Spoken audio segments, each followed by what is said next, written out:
Nandito tayo ngayon sa bubong ng aming kliyente. Ito ay 50 kilowatt na 3-phase grid tied. Nag-check tayo ng kung ano yung mga updates na ginagawa ng technical team natin.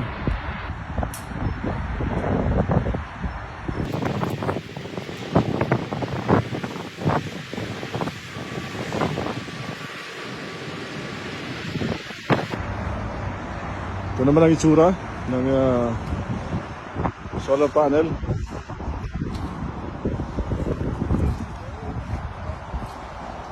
Kaya kung mapapansin nyo, yan ay east, ito naman ang west.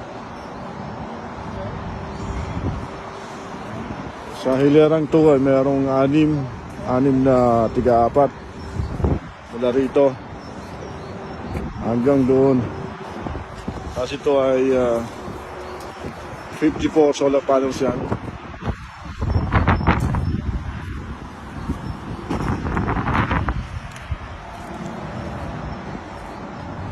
Dito naman ay may 5 set ng tiga-apat.